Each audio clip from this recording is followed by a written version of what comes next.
isda. Mga gansa. Parang malalaking duck.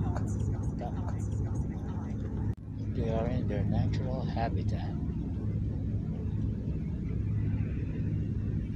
Or should I say in a commercial park.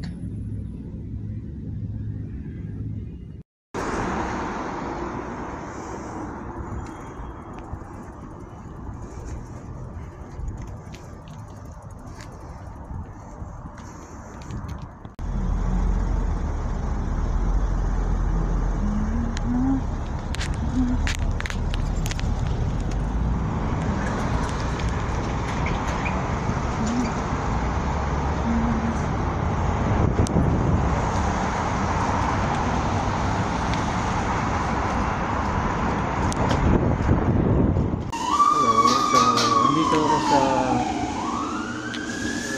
sa Hoboken is called Green Garden.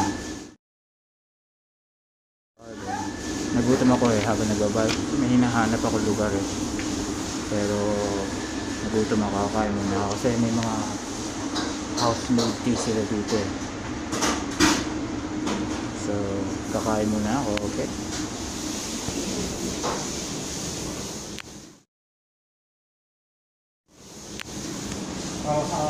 egg drop soup, pie, egg drop soup. So yan, akin ang laki ng aking tea pero kulang pa sa akin yan.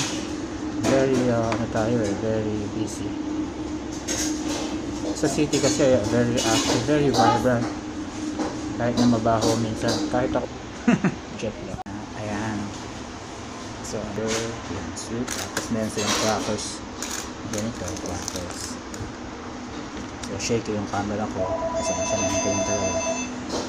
Ay, ito busy, laging busy laging busy. So kakain muna ako kasi sipag, tatlo lang sila nag-work. Yung tatay nagluluto, lahat sila nagluluto, lahat ginagawa, nagkakashare. Ano ba yun? Kaya ako naman na-discover ito. Kaya ako na-discover kasi habang nagbabike ako, masarap magbike lalabasan yung mga toxins mo sa katawan. Nakita ko ang daming mga pangalan ng tindahan. Tapos habang tumitingin ako, syempre nasi-slow down ako. Yung nasa likod ko may bike, tapos may ilaw, tapos hindi ko alam, hindi slow ako, tapos nagti-tailgate siya, parang gano'n. Naging curious ako, tapos sabi ko, sino kaya ito? Ayun pala, wala na akong signal kasi hindi na akong signal. So parang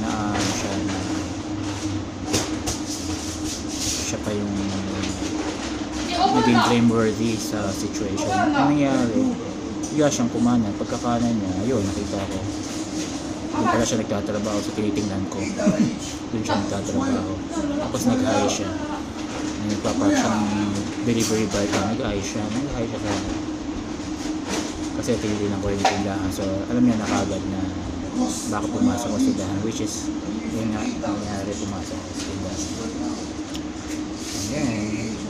Ayan, nagutom ako, ang layo pa ng pabiking ko, siguro mga 30 minutes to 1 hour, depende sa situation. Kakain na lang muna ako. Mura sila magtinda. Pag kinakainan ko doon, nagulat ako sa presyo ng sweet and sour nila. Umabot ng $13. Thank you so much. Dineliver nila sa akin yung pagkain. Mura, $12.95. Doon sa isa, 30 to 40.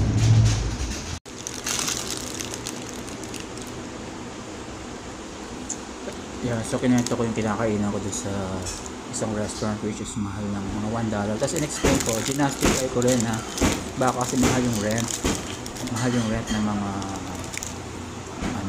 drastic na mas mahal naman sa rent nila. Kaya tsaka 40 years na sila nag-ooperate nung interview ko yung may-ari or one of the owner, I don't know. So yun ako yung kumausap sa akin.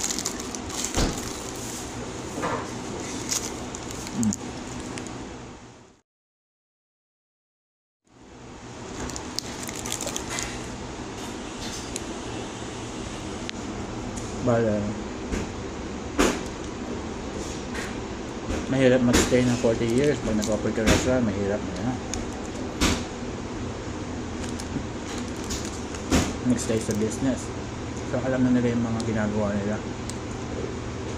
Sarap din yung pagkain, mainit, malutong.